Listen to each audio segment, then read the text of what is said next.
안녕하세요. 시청자 여러분, 새벽 묵상을 맡게 된 포항항도교회 임용훈 목사입니다. 어디를 가느냐보다 더 중요한 것이 누구와 가느냐가 아니겠습니까?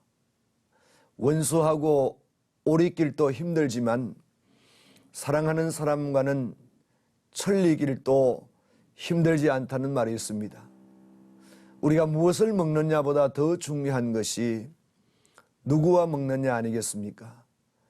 산의 진미, 진수성찬이라고 해도 마음이 불편한 사람과 함께 먹으면 그 음식이 입으로 들어가는지 코로 들어가는지 모릅니다. 그러나 마음이 편하고 사랑하는 사람과 함께 한 그릇의 식사를 나누어도 그 국수 한 그릇도 꿀맛입니다. 저는 오늘 고린도후서 12장 7절로 10절의 말씀을 통해서 가시가 주는 교훈, 그런 제목으로 말씀의 은혜를 함께 나누려고 합니다. 한날 한시에 난 손가락도 길고 짧은 게 있습니다. 12달 달력도 받아보면 긴 달이 있고 짧은 달이 있습니다. 옛말에 천석구는 천가지 걱정이요 만석구는 만가지 걱정이라는 말이 있습니다. 인생살이 가운데 가시 없는 인생이 어디 있겠습니까? 실패를 실패로 보는 사람이 있는가 하면 실패를 성공의 발판으로 삼는 사람도 있습니다. 고통을 고통으로 받아들여서 절망하고 포기하는 사람이 있는가 하면 고통 뒤에 따라올 엄청난 축복을 믿고 살아가는 욥 같은 사람도 있습니다. 오늘 본문에 나오는 사도 바울에게도 가시는 있었습니다. 가시의 특징이 뭡니까, 여러분? 찌르는 것입니다. 찔리게 되어지면 아프고 괴롭기 때문에 가시를 싫어합니다. 창세기 3장 18절 말씀해 보니까 인류 최초의 가시가 나옵니다. 그 가시는 아담과 하와가 하나님의 말씀을 어기고 선악과를 따먹은 타락의 결과물입니다. 그래서 가시와 엉겅퀴가 온 세상에 우리 모든 인생을 괴롭게 하는 것이죠.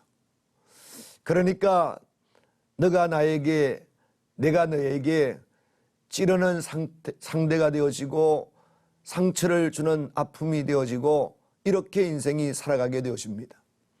둘째로 출애굽기 3장 20절에 보면 하나님이 모세를 부르실 때에 호렙산 가시떨기 나무 곁에서 부르셨다 했습니다. 왜 하필 가시떨기냐? 이 의미는 지금까지 모세의 처지가, 모세의 인생이 가시떨기와 같은 그런 인생이었다는 것을 보여주는 겁니다.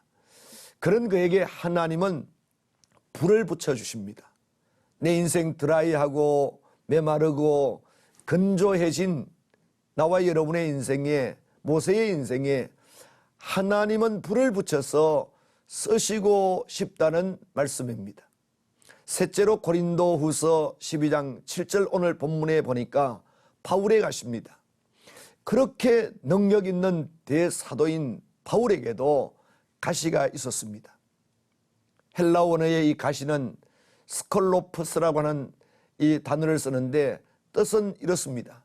뾰족한 침, 이렇게 되어 있습니다. 가시가 바울의 인생을 너무도 아프게 찌르고 괴롭게 만들었습니다.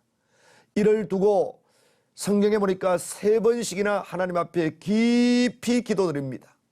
그런데 바울의 기도에 하나님의 응답은 다음과 같았습니다. 가시를 빼주마 하는 것이 아니었습니다. 내 은혜가 내게 족하도다, 이런 응답이었습니다. 그때는 이해가 제대로 안 되었지만 세월이 훌쩍 지나서 바울이 그의 인생을 뒤돌아보니까 그 가시 때문에 주님을 더 의지하고 가시 때문에 더 겸손할 수 있었다고 고백하고 있습니다. 사랑하시는 성도 여러분, 말씀의 결론을 드리려고 합니다. 오늘 이 설교를 듣고 계시는 모든 성도 여러분, 여러분의 인생에 가시를 만났습니까? 그 가시가 건강의 가시입니까? 물질의 가시입니까? 사업에 가십니까? 자녀에 가십니까? 인생에 가십니까? 이걸 두고 기도하십시다. 하나님의 은혜는 새롭게 우리에게 찾아오고 응답될 줄로 확실히 믿습니다. 지금까지 새벽 묵상 임명훈 목사였습니다. 감사합니다.